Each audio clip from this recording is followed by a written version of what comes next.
8h13, la grande interview CNews Europe 1 avec Charles Rodwell ce matin. Bonjour Charles Rodwell. Bonjour, merci pour votre invitation. Député Ensemble pour la République des Yvelines et membre de la commission des finances de l'Assemblée nationale. Beaucoup de sujets évidemment à évoquer avec vous. Je voulais commencer par le label sur les médias. Le président de la République, Emmanuel Macron, défend le projet d'un label pour les médias qu'il jugerait respectable. C'est une mesure liberticide dénoncée par plusieurs politiques. Qu'est-ce que vous en dites, vous ?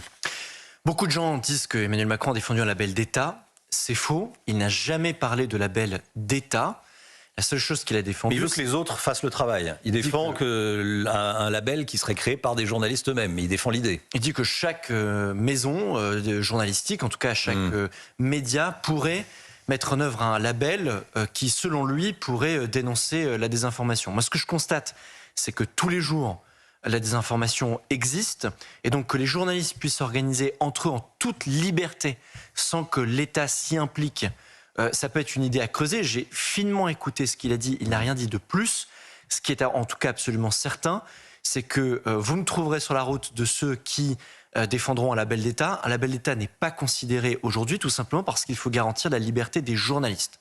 En revanche, ce que je constate, c'est que dans le débat public, la désinformation pleut. Et donc pourquoi est-ce que, par exemple, CNews Europe 1 ne pourrait pas créer leur label pour dénoncer la désinformation que vous jugez, à juste titre bien souvent, présente dans le débat public? Et ça, c'est ce que font les journalistes. C'est le métier de journaliste, d'ailleurs. Le métier de journaliste, c'est de vérifier les informations. Ce que disait le président de la République, il disait qu'il faut que les journalistes vérifient leurs informations. Et c'est ce qu'on fait déjà, tous. Gérard Larcher dit que c'est une mesure qui n'est pas à la hauteur du pays. C'est dur pour le président de la République. Oui, moi j'avoue que je ne vais pas tomber dans ce type d'anathème. J'ai un grand respect pour Gérard Larcher parce que s'il y a bien une personne qui se charge de défendre les institutions de ce pays dans le grand moment d'instabilité qu'on connaît, c'est lui. Moi, j'ai simplement écouté la parole du président. Il parle d'un label porté par des journalistes pour les journalistes. Moi, j'avoue qu'un label d'État, dont il n'a jamais été question, serait une mesure liberticide. Il faut garantir une liberté de la presse dans ce pays, et c'est la position que je tiendrai. Une commission d'enquête parlementaire sur l'audiovisuel public auditionne en ce moment de nombreux responsables. Elle fait un travail remarquable. Le troisième président de la Cour des comptes dit que la situation financière de France Télévisions est critique. 81 millions d'euros de déficit supplémentaire entre 2017 et 2024. Ça vous inquiète ? Bien sûr que ça m'inquiète. Bien sûr que cette gestion de l'audiovisuel public m'inquiète. Bien sûr que lorsque je constate que certains journalistes ont entre 12 et 14 semaines de vacances, cela m'inquiète. Bien sûr que lorsqu'on a une information qui est parfois partielle, financée par nos impôts, cela m'inquiète. Ce n'est pas mon rôle d'attaquer frontalement des journalistes. La liberté de la presse est garantie dans notre pays. Mais je considère qu'à partir du moment où vous êtes l'audiovisuel public, à savoir financé par l'impôt des Français, vous devez vous astreindre, à une modération dans vos financements et dans la gestion de l'argent public, et deux, une impartialité totale sur l'information que vous diffusez, qui sont, à mon avis, deux manquements graves actuellement vis-à-vis de l'audiovisuel public. Vous diriez que les dirigeants de France Télévisions sont en roue libre sur les dépenses ?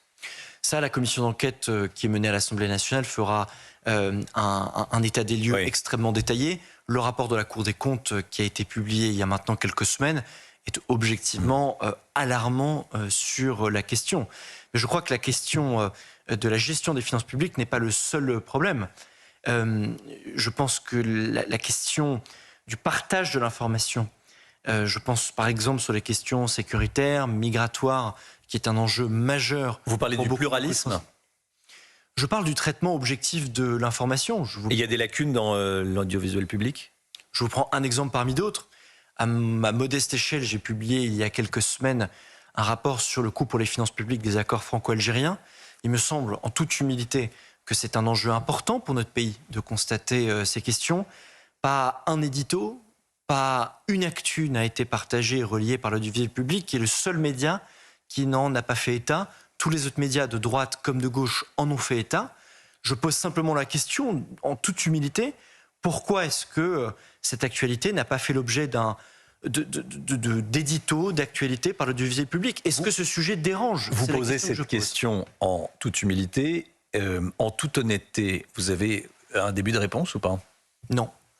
Parce que je ne suis pas en position de réclamer une actualité plus qu'une autre à un journaliste.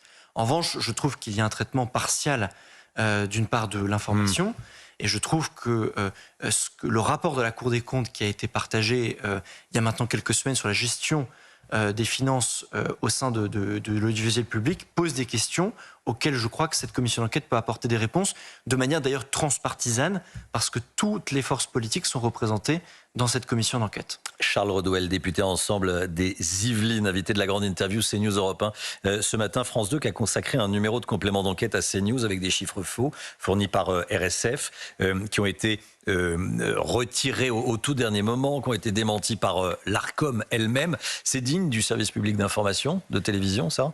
Ce qui pourrait être intéressant parmi d'autres idées, c'est que Cache Investigation puisse par exemple mener une investigation sur l'audiovisuel public. Je pense que ce serait une étude qui pourrait être intéressante. Je respecte la liberté de la presse, mais je dénonce deux choses. Un, la désinformation, que certains peuvent, on en parlait au début de notre entretien. Est-ce qu'elle existe ou non? Ce n'est pas à moi d'en juger en la matière. Mais je considère qu'il y a beaucoup de sujets sur lesquels Cache Investigation pourrait investiguer. Voilà une idée parmi d'autres.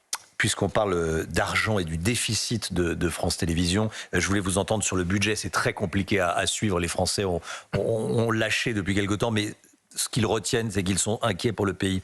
Est-ce qu'on aura un budget pour la France? La partie recette du budget a été votée, 198 voix contre 105. C'est une victoire pour l'Assemblée nationale. Mais est-ce qu'on va avoir un budget au final? Moi, je suis venu pour dire la vérité. Donc, j'ai avec moi le courrier du directeur de la Sécurité sociale. Oui. Qui dit, avec l'absence de loi de financement, une absence de loi de financement conduirait à une dégradation des comptes de la sécurité sociale avec un déficit prévisionnel au-delà de 30 milliards d'euros. Donc moi, la raison pour laquelle je vais voter... Alors qu'on vise un déficit à 20. C'est-à-dire que s'il n'y a pas de vote, il y aura 30 milliards de déficit, alors que déjà, on vise un déficit. Si tout se passe bien, on sera à 20 milliards. Moi, j'alerte tous ceux qui nous écoutent et qui nous regardent que si votre député ne vote pas le projet de loi de financement de la sécurité sociale, le déficit de la sécurité sociale sera de 30 milliards d'euros. Donc je crois que c'est notre devoir d'adopter ce projet de loi de financement. Et je vais être très franc avec vous, je dénonce l'hypocrisie absolue de ceux qui nous entourent. Les mêmes, Rassemblement national en tête, qui suspend la réforme des retraites, sont les mêmes ensuite qui refusent de voter les recettes pour financer ce trou. Vous avez un parti, honnêtement, faut quand même avoir le cuir solide, d'expliquer qu'on peut suspendre la réforme des retraites aux Français et ensuite de refuser de voter les crédits pour financer cette suspension. Il est urgent d'adopter le projet de loi de financement de la sécurité sociale. Vous ne votez pas de baisse de dépenses publiques, notamment en lien avec l'immigration. Mais enfin, pardon. Le RN dénonce la hausse de la dépense publique, mais le RN adopte la suspension de la réforme des retraites qui coûte rien que 400 millions d'euros. Et tout le monde sait, tous ceux qui nous regardent savent qu'on a un sujet de financement de nos retraites. Et la solution que trouve le Rassemblement national, c'est de suspendre la réforme des retraites et de refuser de voter des recettes pour financer ce trou. C'est de l'inconséquence totale que je dénonce. Ce document relate que sans financement du projet de financement de la sécurité sociale, dès 2026, on a un trou béant. Je refuse cette solution et donc en responsabilité, même s'il est imparfait, je voterai le projet de loi de financement de la sécurité sociale. Charles Rodwell, est-ce que Sébastien Lecornu doit revenir sur sa promesse de ne pas utiliser le 49.3 ? Je crois pas. Je crois que Sébastien Lecornu comprend parfaitement le moment dans lequel on est. Nos institutions n'ont pas été prévues pour une démocratie parlementaire et pourtant nous y sommes avec un éclatement de l'Assemblée nationale. Et surtout, moi, ce que je trouve formidable avec le renoncement du 49.3, c'est que ça responsabilise chaque parti. C'est-à-dire que les partis politiques ne pourront pas se planquer derrière le 49.3 pour ne pas assumer leurs inconséquences. Je reviens, pardon, à mon exemple, j'appuie dessus, mais je comprends que ça puisse faire mal, mais je le dénonce.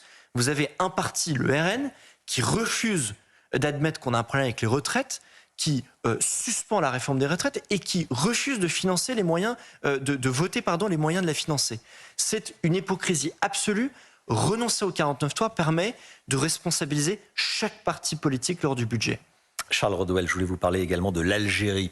On ne peut s'empêcher de penser à notre confrère, le journaliste, à mon confrère en tout cas, le journaliste Christophe Glaise, détenu arbitrairement dans les geôles algériennes depuis plus d'1 an et demi.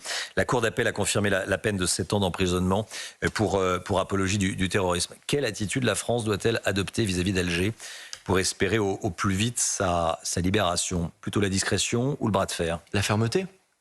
On n'a pas d'autre choix que de celui-ci. Je souligne déjà une chose. Et on est assez ferme? Je suis infiniment heureux de voir Boualem Sansal libéré. Je me suis rendu à leur invitation, à l'invitation du comité de soutien à Boualem Sansal, à l'invitation à la soirée de son retour. Je reconnais le travail extraordinaire qu'ont mené Noël Lenoir, qu'a mené Xavier Driancourt, qu'a mené Arnaud Benedetti, qu'a mené Jean-Michel Blanquer pour soutenir coûte que coûte sa libération. Il est libéré.